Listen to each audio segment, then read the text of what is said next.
Students, open your book on page number 20. Today we will read lesson number 3. Helen Keller learns to speak. Now, you would want to know who is Helen Keller. You may not have heard about her. Helen Keller was born in 1880 in America. When she was a little more than a year old, an illness left her both blind and deaf. But she not only learned to read and speak but also went to college. This text from her book, The Story of My Life, tells us how she got over some of her difficulties. I cannot remember what happened during the first months after my illness. I only know that I sat in my mother's lap or clung to her dress as she went about her work at home. Now, what does clung means? Held on tight. My hands felt every object and noted every movement. What does object mean? All things. In this way, I learned many things. Soon I began to make crude signs. What does crude means? Very simple. A shake of head meant no, and a nod yes. A pull meant come, and a push go. If I wanted bread, I would imitate the way we cut slices of bread and buttered them. Imitate means copy by saying or doing the same thing. I do not remember when I first knew that I was different from other people, but I had noticed that my mother and my friends did not use signs as I did when they wanted anything done, but talked with their mouths. Sometimes I stood between two persons who were talking and touched their lips, but it did not work. This made me so angry at times that I kicked and screamed until I was tired. The most important day in all my life was just before I turned 7. It was the day my teacher, Anne Mansfield Sullivan, came to me. From the beginning, Miss Sullivan spoke to me as she would speak to any child who could hear. The only difference was that she wrote the words on my hand instead of speaking them. If I did not know the words to speak my thoughts, she gave them to me. This went on for several years. The next important step was learning to read.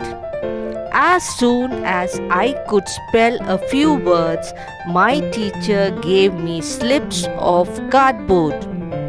On those were printed words in raised letters. I quickly learned what each printed word stood for. Now, it did not work here means this way did not help Helen.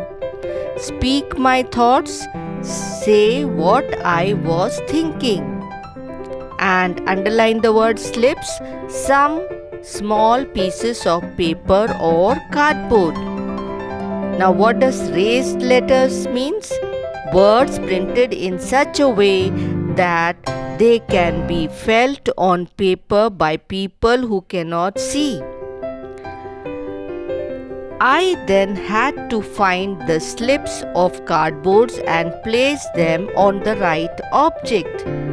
For example, the words doll and bed.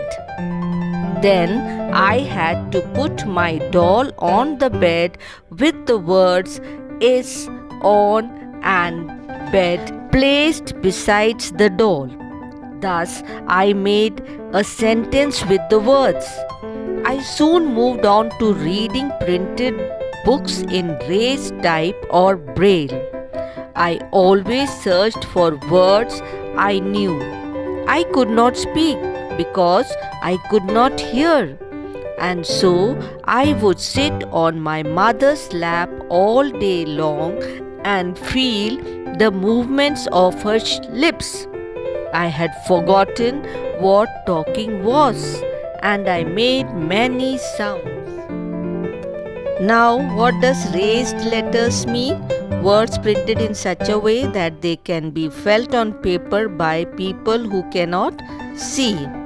What each printed word stood for means what each word meant. Braille printing with raised round marks which blind people can read by touching. But there was one word I remembered from when I was a child. Water. I pronounced it wa. Later, I had lessons from Miss Fuller. I shall never forget the surprise and delight I felt when I spoke my first whole sentence. It is warm. True, they were broken and stammering sounds, but they were human speech. Broken and stammering sounds means words not fully spoken or spoken with difficulty. Human speech means the words that people use when they speak. So students, wasn't that very inspiring? Students, Helen Keller has seen the worst phase of her life, but she didn't give up. She worked, she studied, and even went to college. So students, we should thank God. We are blessed with all our senses. So we should not be lazy to read, learn, and write. So come on, all of you, do the book exercise given on page number 22. The first one is understanding the text. Answer these questions using the phrase in the box. So you have to match the questions with the options given above. So all of you do this fast and then check the answers with me. Okay? After that we come to complete these sentences in your own words.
Students, all of you see that you complete all the book exercises and your copy work neatly and in a very neat, good handwriting.